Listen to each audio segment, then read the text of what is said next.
Good morning to you. Welcome to Up to the Minute. Happy Juneteenth to you out there. Hope you're doing something special today. We've got a half hour of HCC news and information and some very special guests. Plus, it's Thursday, Brittany's second favorite day of the week. Brittany Pacheco joined us from her home studio. It's the fourth day for you, Brittany. That means the fourth day of the hostage situation. Yes, We are here. Thursday, it's Friday Eve. I think I just surprised one of our guests by saying that. That's awesome. But yeah, no, we are here for Virtual Family Fun Day, and we have another very special guest joining us. I'm very excited for today's show. But before we get into today's show, I do want to remind everyone to follow us on Facebook, Twitter, Instagram, LinkedIn, and subscribe to our YouTube channel. Yes, we have thousands of videos on our YouTube channel to check out. Leave a like and a comment. That'd be awesome if you did that. And also to our audience, you can help support this channel by sharing this podcast to others who are not aware that HCC has this podcast going. So click that share button at the bottom. We can grow our audience, but just more importantly, share this great information to those who don't know that we exist just yet. So Todd, let's get into today's show. Wow, that's pretty brutal for those who don't know that we exist. All right, thanks for brightening our day, Brittany. Stick around. I'm here for. That's what you're here for. We'll check in with you in just a little while.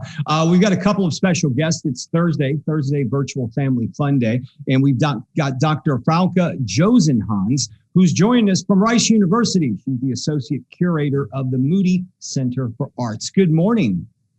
Good morning. How are you? We're very good. We're looking forward to hearing from you and about the Moody Center. So stick around, grab a cup of coffee. We'll be back with you very shortly. Okay, top of the show. We tried to have this guest on the other day, but we had some technical difficulties, but we are honored to have him on again. We've got the audio working. He's got his guitar. We're talking with Freddie Pate.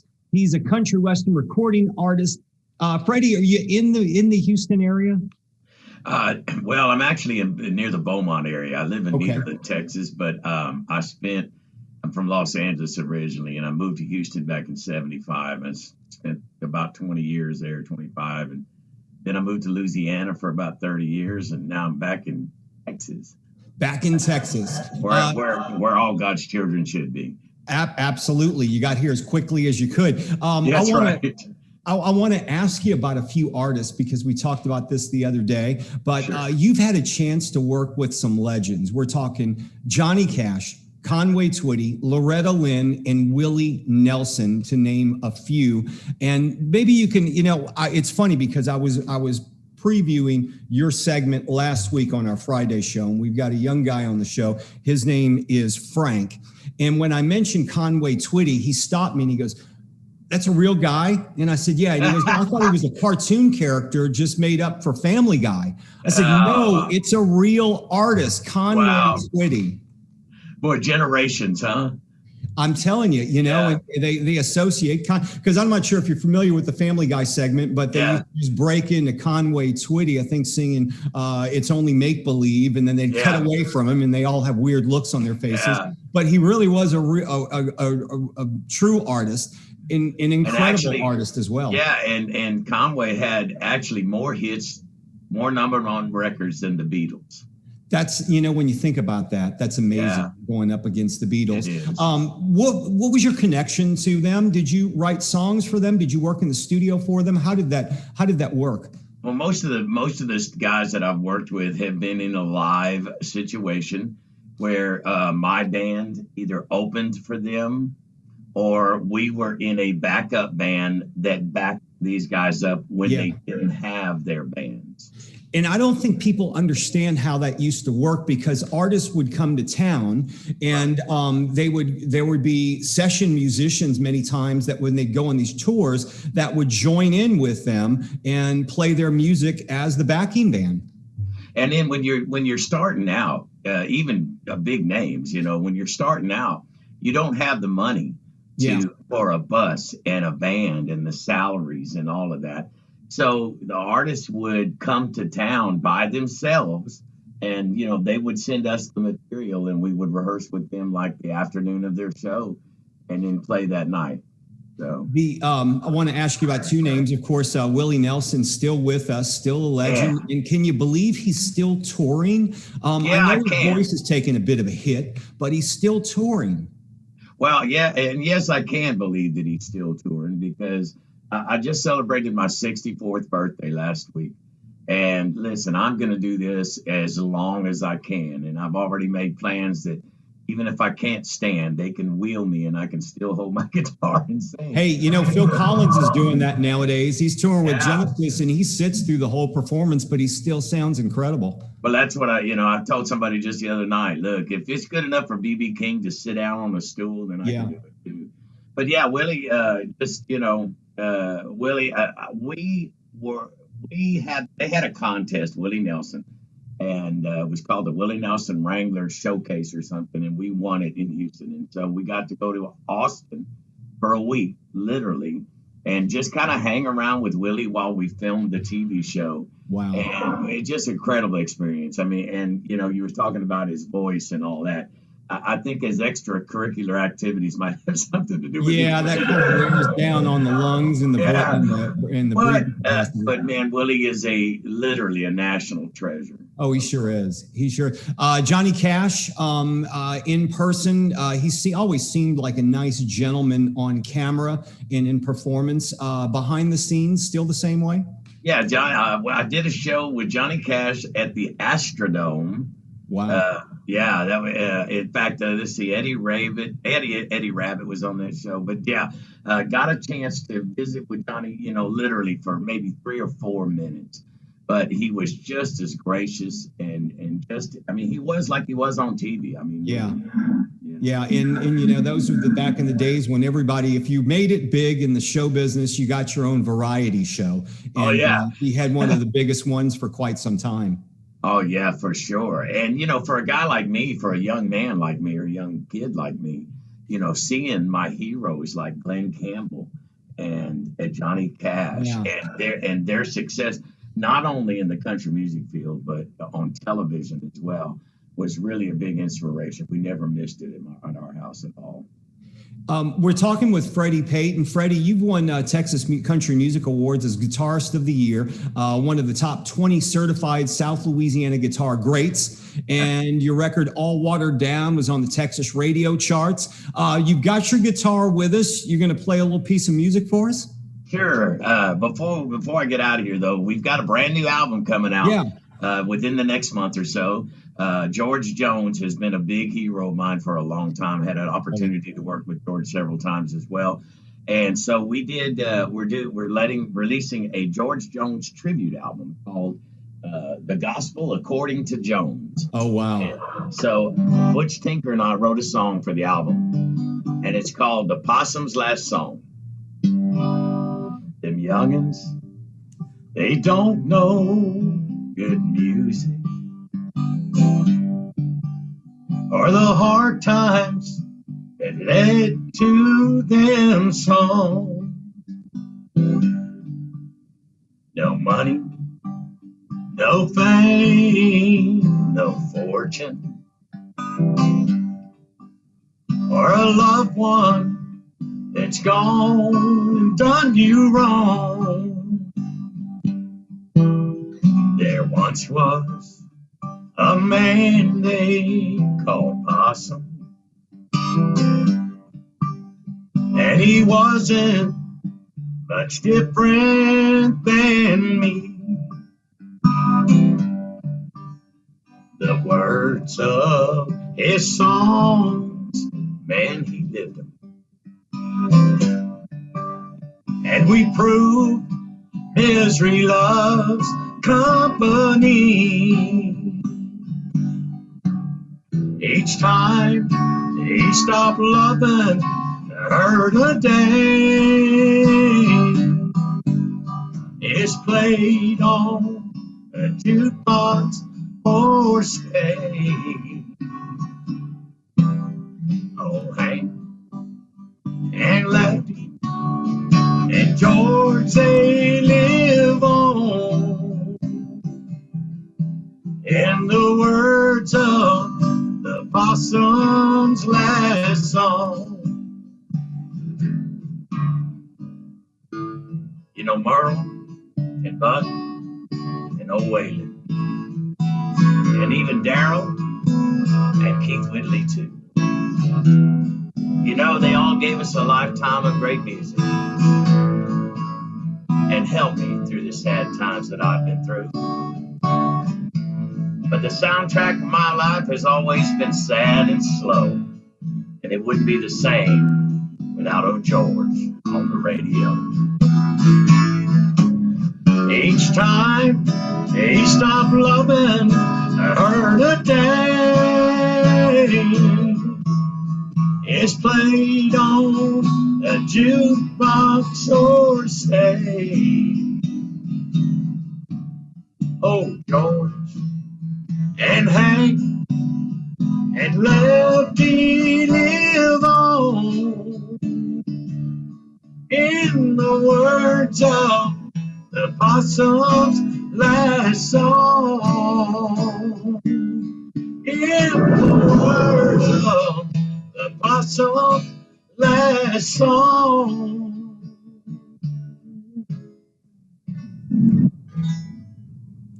Freddie Pate, thank you so much. Incredible. His new album, The Gospel According to Jones, it's a tribute to George Jones.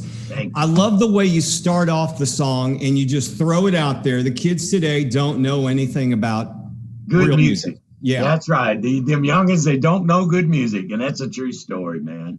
It's a true story. Yeah, I want to thank Annie Eason as well for recommending me to do this, and I appreciate all of y'all for helping me do this.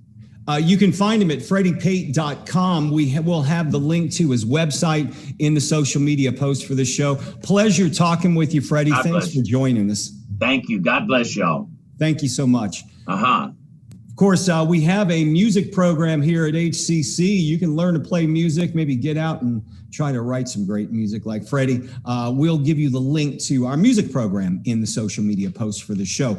It's Thursday, Virtual Family Fun Day, and we're going to move on to Dr. Frauke Josenhans, and she is Associate Curator at the Moody Center for the Arts. Good morning, Doctor. How are you? Good morning, Todd. How are you?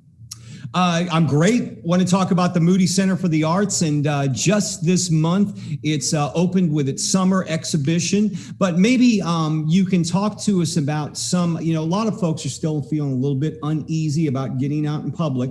And I know you guys still have some safety precautions in place to try to kind of ease them back into the location. Maybe you can tell us about that.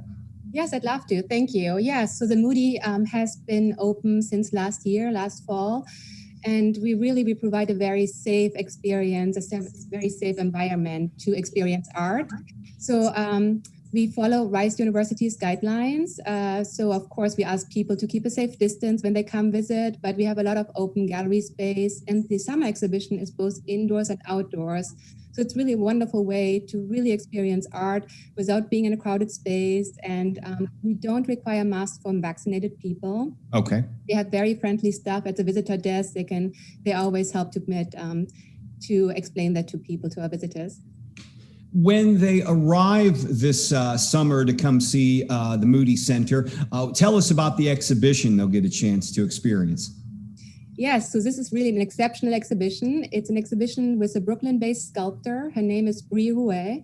She's a young sculptor, but she's exceptional. She's creating these large-scale ceramic sculptures. And normally when you hear ceramic sculpture, you think of tiny, tiny vessels, right? But her sculptures are nothing like that. They're monumental. They're both on the walls, on the floor, and even outside, as I said. They really engage with the natural environment and the Rice campus in an exceptional way.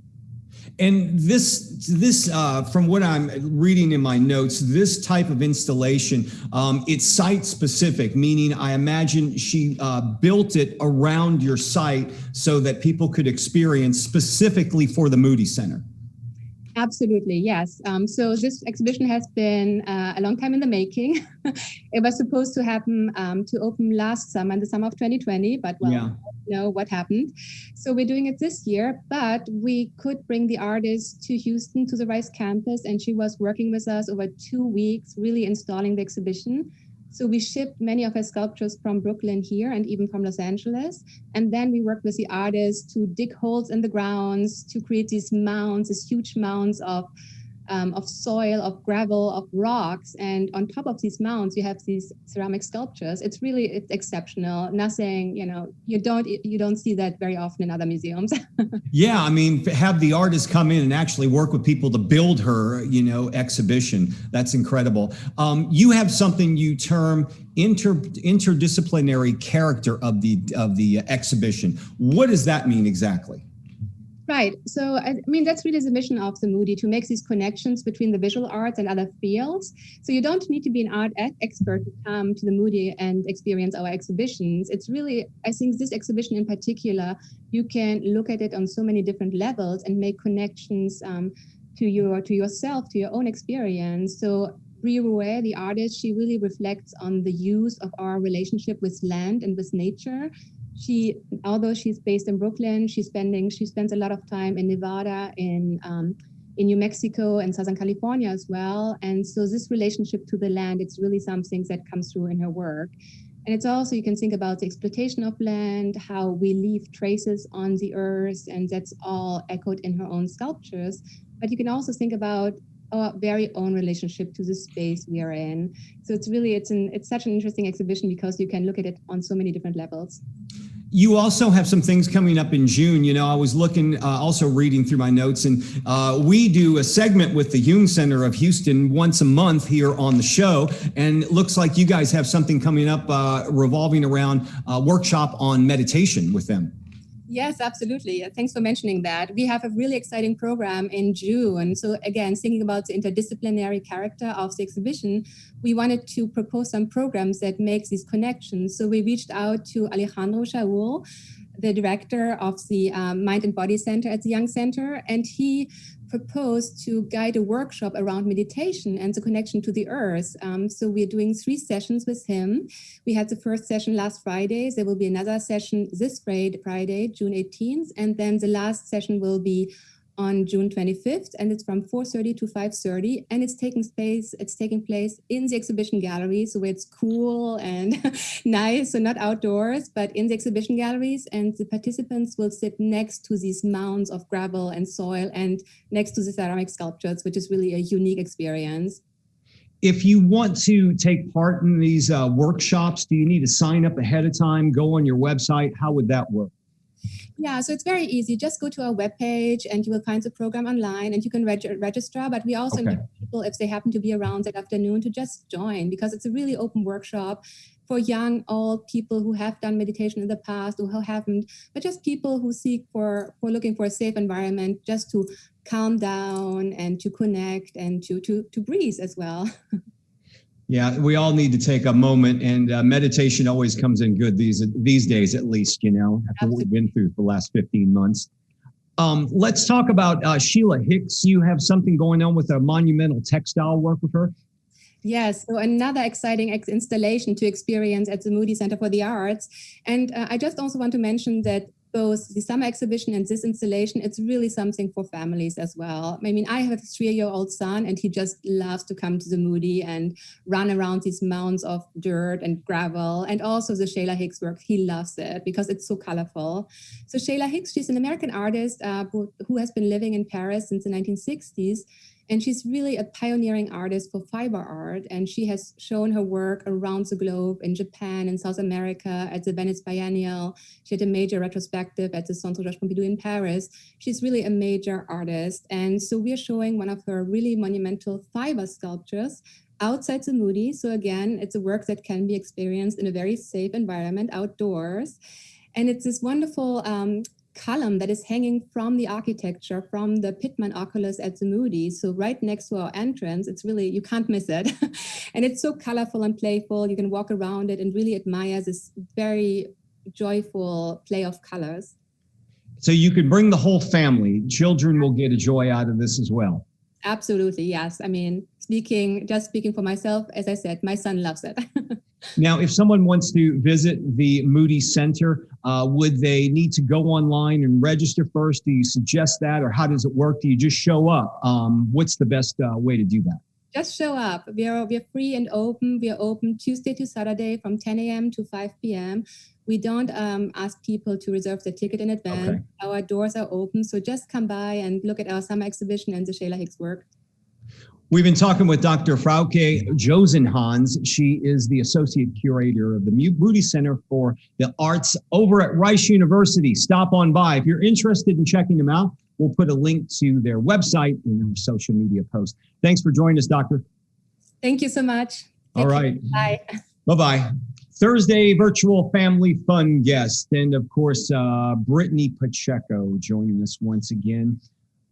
Brittany, we had a lot of guests on the show today. Freddie Pate. Now tell me, you knew who Conway Twitty was, right? Now I know who Conway Twitty is. We asked you to do some research on that last night. Yes, I did. But I will stand by what I said yesterday. You know, I know there was a little jab about generations and kids today, not knowing. I grew up in a Mexican household. Okay, we didn't listen to country music. We listened to Tejano music, which is the equivalency of country. But anyway, so. Well, there you go. Okay, a lot going on today. Of course, today is Juneteenth, and we've got some events going on across our campuses. Well, just small correction, Todd. Juneteenth is actually June 19th. Oh, I'm sorry. Okay, here we go. See, I jumped ahead of myself. I was getting excited because we have Juneteenth. So why didn't you correct me at the top of the show? Because I want to see you fail. No, I'm just kidding. The more you know, ding, ding, ding. Ding, ding, ding, ding. Yeah. So we got a couple more days. But we have events going on today. I think that's what confused me because all of our events are running on today. So there you go, June 17th.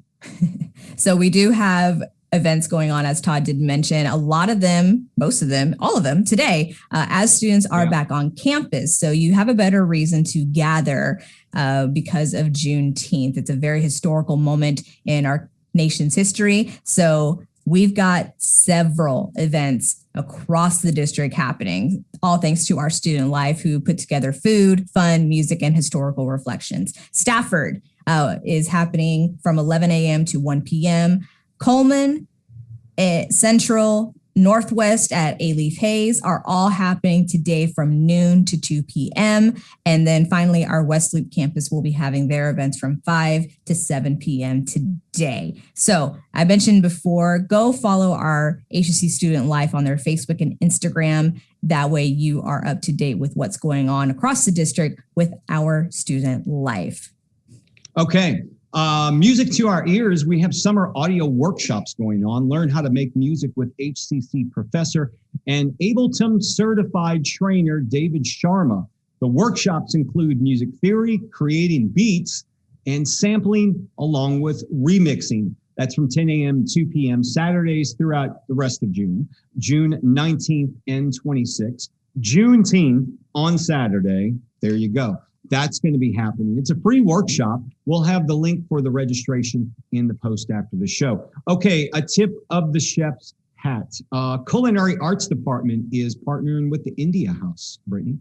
That's right. So they're located in the Southwest Houston, and they're offering free culinary classes in June, July, and August. The first class, man, I could go for this right now.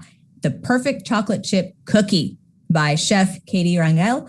That's going on next week, Wednesday, June 23rd from 4 to 5 p.m. We're going to put more information in the post after the show, especially with the registration link. So if you want to learn how to make the perfect chocolate chip from a chef, this is something you need to sign up for. You think she'd just give us her secret if we asked her? Because there's got to be a secret ingredient, something she adds, maybe a little bit of cinnamon and allspice, who knows? Mm-hmm. But something that just makes it over the top, makes it special. But we'll ask Chef Katie if she can do that for us. For sure. Yes. All right. Okay, earn your degree for free with the Eagle Promise program. If your federal and state grants and scholarships don't cover all you need for eligible HCC degrees or certificates, the Eagle Promise dollars will. Don't wait. Apply today, right now. Go to hccs.edu/free degree for more information. Hi. Yep. Sorry about that. Just responding to a question here. But I'm working. Hey, trying to juggle two things at once. So we've got also fast track training for free. So HCC has a list of training programs that can get you in and out and into a high demand job. If you qualify, those classes can be free. Jobs include everything from air conditioning. This is very crucial right now, y'all. Let's just be real. To cybersecurity, to logistics, and to welding. You can go to our website and search Fast Track Training. The link we will include in the post after this show. Don't miss out on this opportunity for free training. Come on. Yeah, and we've got a promotion we're going to be doing with ABC 13 in a couple of weeks. A week-long promotion with a webcast on their website about the Fast Track Training Program. If you've got questions about it, maybe you want to get information whether you qualify, what's the questions about the courses they offer. Well, we'll have experts on that. And I believe it's coming up, Brittany, July the 15th at noon. July 15th at noon. It's a half-hour webcast. More on that in the future, but right now you can sign up by going to that website Brittany mentioned. Path to Profession, it's like the traditional work study program, but this involves students, it gives them the opportunity to earn money and gain real world experience in their field. The website is hccs.edu path, the number 2 profession. We'll have the link in the social media post. And you know, we're registering for the summer and for the fall, and students will be returning to our campuses. In fact, they're already back on our campuses for summer classes this summer, Brittany. That's correct. So we do offer, I believe they still offer 2 sessions in summer. So if you have not already, pardon me, if you have not already registered for the first half of summer, you still have time to do so. But yes, we are registering for our fall classes. So we do have 5 course options still available, including some full-time face-to-face classes that will go quickly because, listen, I know a lot of the students here want to get back to some kind of normalcy, and that is obviously very important in our students' lives. So the key, register early. Let me go through those 5 course options very quickly. We have our online anytime. Just as it sounds, our online on a schedule. So it's everything online, but at the scheduled time that you selected when you enrolled. Our 2 hybrid options, hybrid lab. For our lab courses, they do meet safely face-to-face on campus as well as virtually. And then our hybrid courses, our regular lecture classes that, once again, meet safely face-to-face on campus as well as virtual. Our in-person class is going to be probably the hot commodity here for our students. They are our safe face-to-face courses with traditional meeting patterns. Once again, I cannot stress this enough to everyone. Register early. Be sure you secure those classes that you want, the days, times, locations that you want, and then you're home free. You can check out all of our programs by going to hccs.edu/now and also to register. Yeah, you know, Brittany, I was talking to some folks from administration yesterday, and they were telling me that for the fall semester, a lot of those popular in-person classes, they are filling up fast. They are trying to add more sessions to meet the demand. But the key is if you want the campus you want, the time you want, and the instructor, because a lot of people like to have a certain instructor, then you need to sign up early, as you mentioned. So that one website will get you there. Okay, tomorrow, Friday, Film Friday, Brittany. That's right. So we'll feature acting coach Crystal Martinez of Houston's officially greenlit actors and crew to talk about her upcoming Tips from the Pros workshop for filmmakers and actors, which will be held downtown this Saturday. And we're also going to welcome the return of our resident poet, Dr. Jimmy Adams, also known as the College Operations Officer at HCC Northeast, who is going to give us his take on Juneteenth. Yeah, he's got some great piece of poetry. I'm wondering, though, he did a poem and a presentation for the Board of Trustees a few years ago. And I'm wondering if he'll be doing that again. A lot of things about Jimmy's poetry is he updates it.